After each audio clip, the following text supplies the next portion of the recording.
Hi, this is Brad Constantine, and this is a podcast recording of the Old Testament. Although this is not an official recording of the Church of Jesus Christ of Latter-day Saints, every effort's been made to be as doctrinally accurate as possible.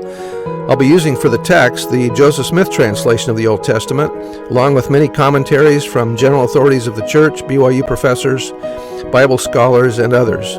This format will be very detailed, and so if you want a deep analysis of the Old Testament, you come to the right place. Thanks for your attendance. Hi, and welcome back. This is going to be for Hosea chapter 11. I'll read the heading. Israel as a child called out of Egypt in similitude of our Lord, as a child returning therefrom, but Ephraim turns away from the Lord. Verse 1, When Israel was a child, then I loved him and called my son out of Egypt. Matthew saw the emergence of Israel from Egypt as a type or pattern of Jesus' coming out of Egypt. In Matthew 2, verse 15, it says, And there was until the death of Herod, that it might be fulfilled which was spoken of the Lord by the prophet, saying, Out of Egypt have I called my son.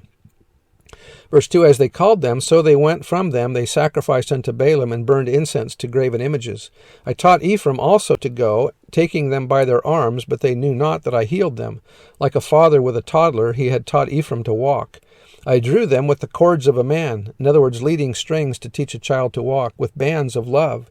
And as I was to them as they that take off the yoke on their jaws, and I laid meat unto them.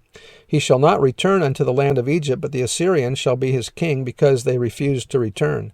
This is a prophecy of Israel's captivity. And the sword shall abide on his cities, and shall consume his branches, and devour them, because of their own counsels. And my people are bent to backsliding from me, though they called them to the Most High, none at all would exalt him.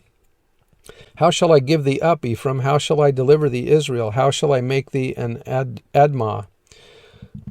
In Deuteronomy 29 it says, And that the whole land thereof is brimstone and salt and burning, that it is not sown nor beareth, nor any grass groweth therein, like the overthrow of Sodom and Gomorrah, Admah and Zeboim, which the Lord overthrew in his anger and in his wrath. So that has to do with the city that was destroyed.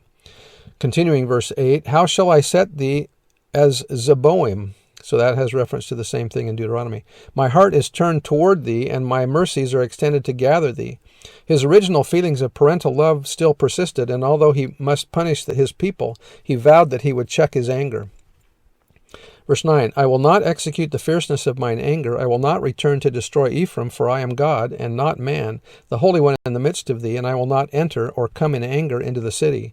They shall walk after the Lord. He shall roar like a lion when he shall roar. Then the children shall tremble from the west. The Lord determines to leave a remnant from Israel. When he roars like a lion to make himself known, his righteous remnant will gather to him. They will gather to him from whatever country they resorted to. Verse 11, They shall tremble as a bird out of Egypt, and as a dove out of the land of Assyria, and I will place them in their houses or temples, saith the Lord. He resolved to restore their descendants to their ancestral home.